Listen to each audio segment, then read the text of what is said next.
Okay, so what I'm gonna do is I'm letting the trees dry a little bit and the green grass kind of dry a little bit. So what I'm gonna do is I'm gonna do a little bit of take some of this brown, right?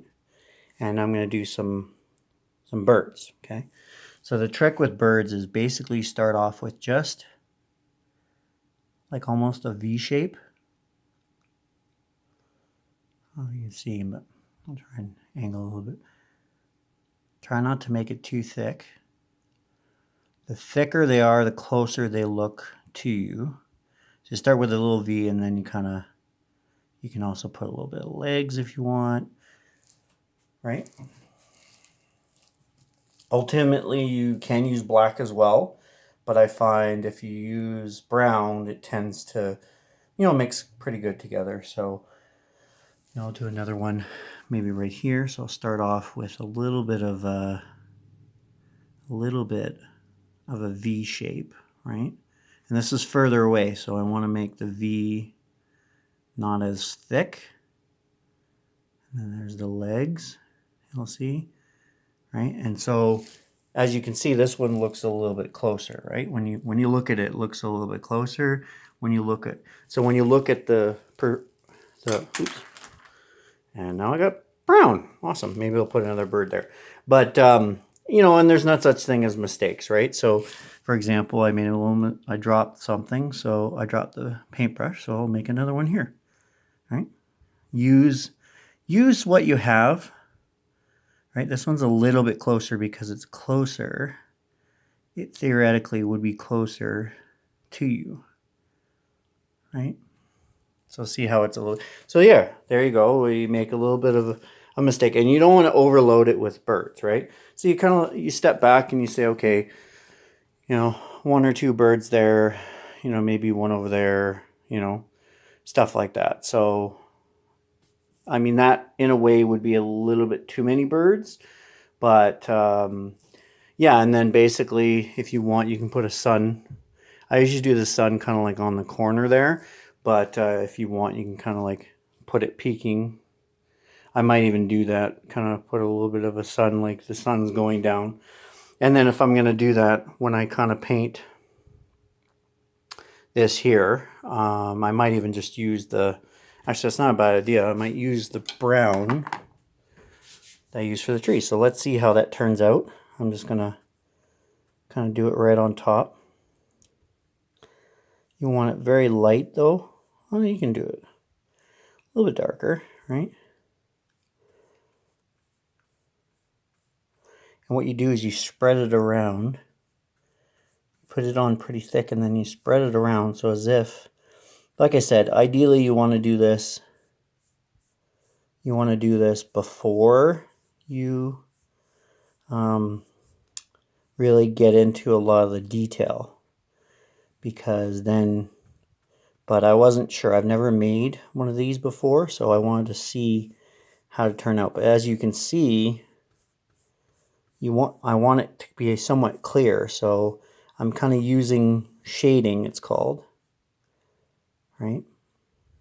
So when you go like this with the paintbrush, it puts up a lot of paint, but then you have to kind of brush it out. So I'll do that, right? And it's okay if you get different colors, because you can always, change it afterwards. So the base, you kind of put a whole bunch very thick in the middle, and then just kind of spread it out. And like I said, if it goes a little bit different color, take some more brown here. If it does do a different color, just kind of go with it. You know what I mean? Don't expect it to be perfect. Nothing in art is perfect. Right? I'm not a professional by no means. I just mess around, and when I figure out something that works, I keep doing it, right? So as you can see, you ideally want to have somewhat like kind of spread out the paint. You don't want it to be, only one place. So I might actually have to so I just wanted to show you kind of how to do it. And you'll see it's kind of brownish, so that's what you want, right? And take a little bit more of the color here. You'll see I'll take a little bit more color. And then if you find it's too thick or whatever, use that's why I always put garbage bags or tarp down, because you're not always going to get the color that you want. Right? You're never going to get 100% the color you want. And so, like I said, just by mixing the colors, you'll figure out, and even by the green and it's actually working, the green and the brown is actually working quite nicely together. You know, very thick, like I said. Kind of brush it on and then kind of work your way. And spread out the paint, because the thing is you want similar colors throughout the whole of the feature. So for this one, the feature is the actual Eiffel Tower, right? This is my feature. So I want it to be quite extensively the same color throughout the whole thing. So like I said, certain areas you want a little bit thicker, and then just kind of spread out the paint. As you'll see, I spread the paint a little bit and try not to get it as much as possible on the background, because if you do, what will end up happening is you then have to paint on top of background, and it's, you know, somewhat difficult to do, especially when you're, you know, you've already pre-painted it. So like I said, this is going to be a lighter color, so I want to kind of spread out the paint, kind of extend it as much as possible, right? But kind of spread it out so it's kind of, before it kind of dries, because once it dries, that's the color you get. And then you can kind of pat it. If you find that it's not getting where you want, you can kind of pat it down.